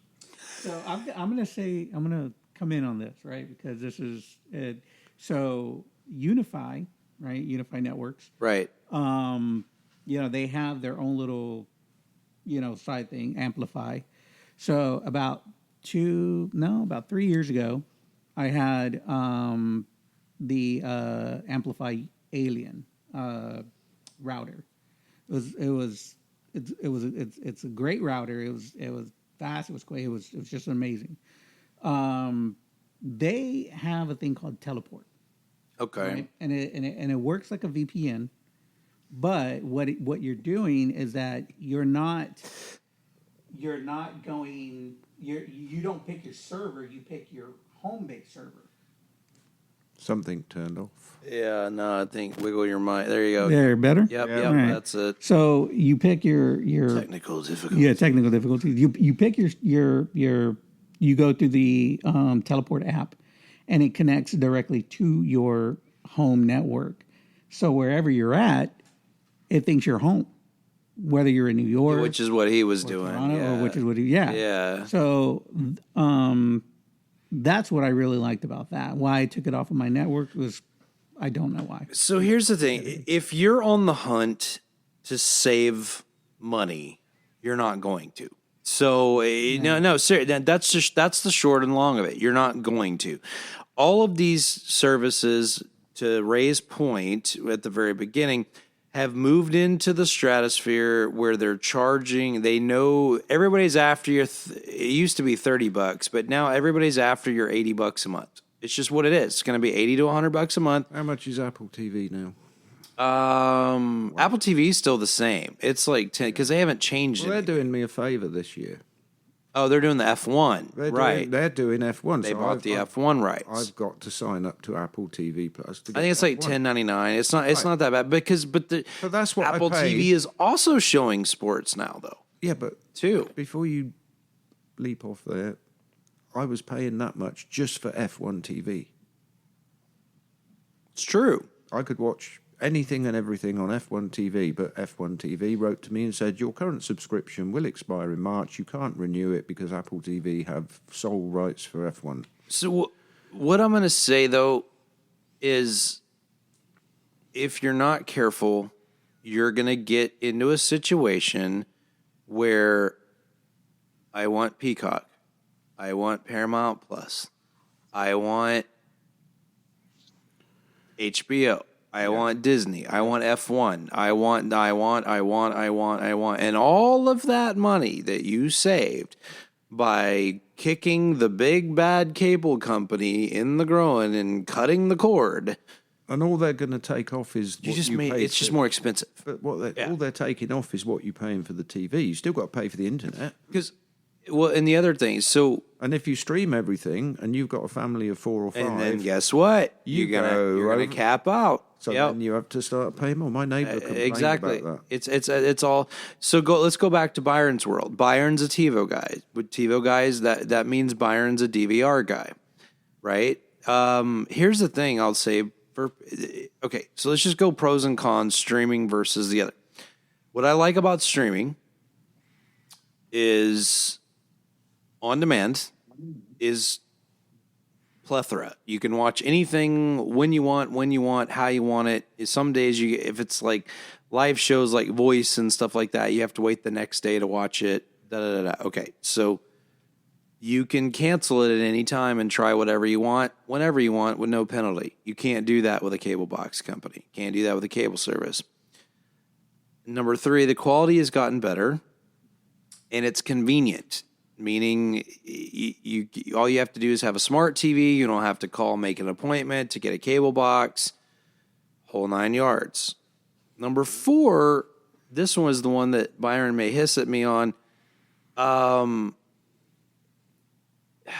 The need for a physical DVR is dwindling because of on-demand service. Xfinity DVR is an on-demand service. Right.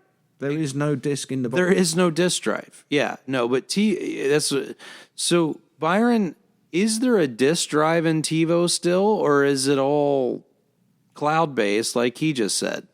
It's cloud-based. Okay, so there is no DVR. So why the heck do we have DVR? So, okay, older people like DVRs, and that's okay. God love them. Whatever. Okay, so that's the pros to it.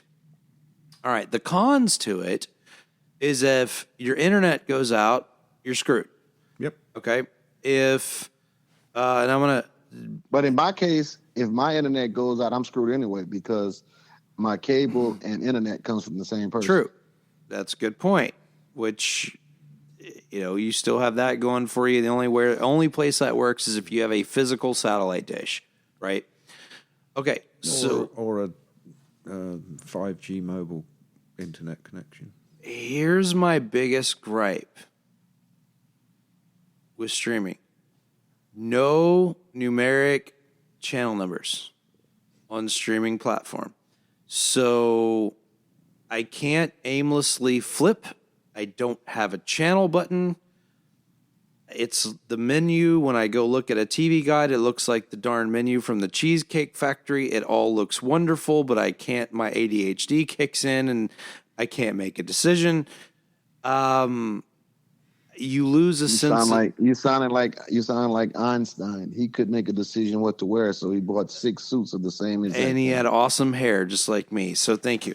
I'll take it. I'll take it. So that would be the cons of it. It's just you lose the sense of being a flipper. You can't. You don't have a numeric keypad. So for older folks, it may be harder to adopt. But I have a silver bullet for that.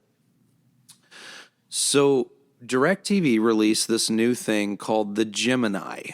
Okay, and really all it is it's their own box. Okay, it's basically a streaming box. So it has the Netflix and the Prime and the Hulus and Voodoos and blah, blah, blah, blah, blah, blah. Has all that. Peacock, whatever. It has a simple RF remote with a simple numeric keypad. Give it to your parents. They won't notice the difference between that and their normal remote that they've been using for 30 years. That's a silver bullet. They're no longer renting the box. So the box rental fee goes out the door. They still have the older, and there's a reason why I'm doing this is because I've become tech support for my parents and other people's parents galore. And most of the time it's the kids' fault because they move them into this stuff and they have an app for this, an app for that, an app for this, an app for that. And you just took their security blanket away. And they don't understand it. They don't want to understand it. And by God, they've been around for 70 plus years, 80 plus years. They don't care. They just want to turn their TV on and use it. And to me, the DirecTV Gemini is a great solution for that if you're looking for something for your folks that behaves like a cable box, but it isn't a cable box. That's what the Logitech Harmony Hub did for me. Right. As I had somebody who wanted to just walk in the living room at 5 o'clock in the morning without turning the lights on, say, turn on the TV, and it would turn on. Yep. And then you could select a channel by saying, change channel to ABC, or you could do, it was done by numbers. You could do whatever you want, or then you could pick the remote up and play with it. Yep. But yeah. But I had and still have lots of different things plugged in, like Fire TV, NVIDIA Shield TV, Roku's, Dear golly. Ceton boxes, Blu-ray player. You got 15 ways to get to the same street. You're a roundabout guy, aren't you? I like to play with those things rather than actually sit and watch stuff on it. Slice. So, You have a slice? yeah, no, Switch. Oh, Switch. Well, it's a Switch too, so that's in the mix. So No, I thought there was some stream box you used called the Slice or something. you're spot on. Sling? That was the. No, it was actually called the Slice. Yeah. It was a Because it was- Kickstarter. it was- Sling is another one. It was based on the Raspberry Pi, so it was a slice of pie. That was the Kickstarter I was talking about. It was a great little media box. Dun-dun-dun. But, after a year or two, it's disappeared. I've still got 2 or 3 of them somewhere. So Sling TV, as you just mentioned, is actually the worst out of all of them. They're the cheapest though. They have the cheap. Now, guys, I had the original Sling TV, which was a big silvery box that you plugged in, you fed your TV into it. and it was an NVR or DVR. No, and the TV cable came back out and you hooked that up to the TV. So this box sits in between cable box and TV or whatever input box. But then you could broadcast what that is seeing over the internet. Okay, so limitations on all of these things, Original and teleport.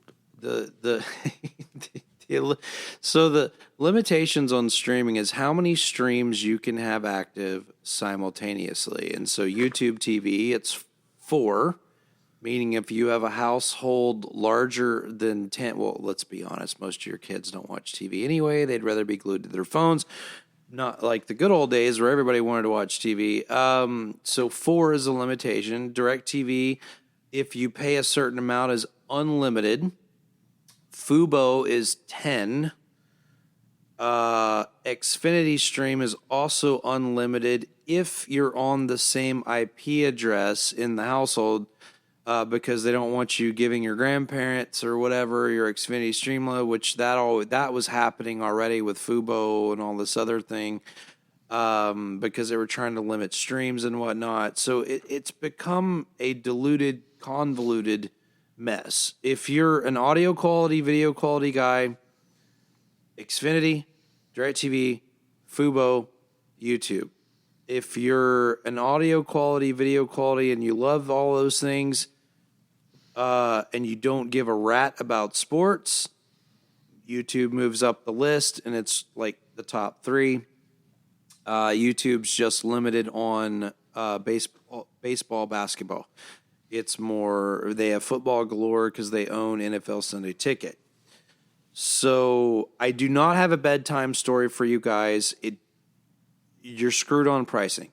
It's either going to be $90 to $150 a month, no matter which of those aspects you go to. YouTube is limited on aspects unless you get into NFL Stupidity Zone, which is Sunday Ticket. YouTube's like $82 a month or something, I think. What do you think of bundles? I mean, I've got Bundles are confusing as heck. Well, I've got Xfinity, and they've sent me emails saying because like I said, I've got to get Apple TV. Right. I used to have Peacock TV. If you buy an Apple TV, you get it free for a year. By the way, Apple TV Plus. Yeah. I think. Yeah. Anyway, so Xfinity sent emails out that said it's a bundle, like get Peacock, Apple, and something else for $15 a month or Right. something. Yep. Is that worth doing? It is until they raise the price. So what the bundle? That's a great question. So what the bundles do is they lock, just what Ray just said. They lock you in a price, and always wait till the beginning of the year before they do it, because that's the most exciting bundles. Like right now, Hulu has a Hulu Live TV, Disney Plus, ESPN, ESPN2, and right now they are scavenging for accounts because the UFC network left ESPN. UFC is now on Paramount Plus. So if you're a UFC guy, you got to go to Paramount Plus now, and that bundle doesn't make as much sense. I like bundles You can bundle things through Amazon, though. You can bundle Paramount Plus through Amazon. You can bundle ESPN and several other things through Amazon. So that's You can subscribe to them through. Yeah. I'm you kind of subscribe to sad them because through I that. should have explored that I don't think you can more actually price bundle them point. unless they are selling a specific bundle of something that others have agreed Yeah, to do. so Amazon's just acting as a pass through. Right, just like they all do. They all ask. So you don't have to get out of the Amazon app to go into Yep. Showtime or whatever. If you're a History Channel fan, which I am, I like Pawn Stars. Yes, That's Pawn, nothing. hard A, P-A-W-N No, stars. do not say History Channel and Pawn Stars in the same sentence. Yeah, why? Pawn Stars has nothing to do with history. I love History Channel. I love Pawn Stars. It's only on the History Channel. Yeah. That's demoralizing. Okay, so no, I love the History Channel. Also like Pawn, P-A-W-N stars, not the other thing that it sounds like. No, Pawn, Pawn Stars is only, or no, Pawn, Jesus. History Channel is only on YouTube and DirecTV Stream. And some Xfinity cable packages, nothing else. I can't say that P word because of British accent. It's the same. Yes, no, it is. All right. Well, this is officially the longest cast in Technology Rocks history. So we're going to split it probably 2 shows. Nah, we'll screw it. We'll just do it in 1 show. Just have to listen we and then need to come wind back it for a up break. 'cause But yeah. Some of us have got homes to go to. Well, we needed to wind it up about 45 minutes ago, but the home automation thing kind of took a mind of its own, which was fun. All right, so that's a cast. Next week, we're going to talk about media servers, Kaleidoscape, and start getting into the home theater section of the things. We're going to get Matt Scarborough on Kaleidoscape. I'm going to let Ray and Byron torture Matt, trying to get... No, we'll still torture you. You have a go through. You have a pass through. We have a pass through. All right. If you have any questions, please follow us if you've lasted this long on Facebook. On Facebook. Yes, line. visit us on Facebook. Tell your friends about us. If you have Facebook, which Ray doesn't, invite your friends to listen to it if they're nerds and they want to figure out how to do all of these things and have fun while doing it. Our goal is to try to be the top gear of technology, which we're doing. 700 listeners thus far, so we're going in the right direction all over the country. Hello to everybody in Brazil and South America, Or hopefully or Australia South. now. Well, no, UK. We have UK, Russia, all that stuff. A lot of folks, either that or we're just getting fooled by VPNs. And all over the United States, we have lots of folks listening. Welcome, welcome, welcome, and I think that's a wrap. That's a cast. Ian, you have anything else? Nope. Ian has nothing. Ray, do you have anything to say? Yeah, Amazon. I lost you again. You messed up with your microphone again. How about now? Yeah, nope, got it. And the technology show is really killing me. You know that? You got to get him a better microphone. Yeah, no, that's what it is. I'm just He'll saying. take, He's he'll take a kaleidoscape instead. He's Yeah. the new guy, so he got the bum I got chair the is what it is. being And then Byron, you're going out of town. You won't be on next week, right? Or week after? I will. I'll probably have to call in from the road. Calling in from the motorcycle road. All right, so sounds good. Well, that's a cast, and we'll see you in a bit. And Byron, do your famous later thing. Later. Professor later. I love that. Later. That's a wrap. I see you in a bit.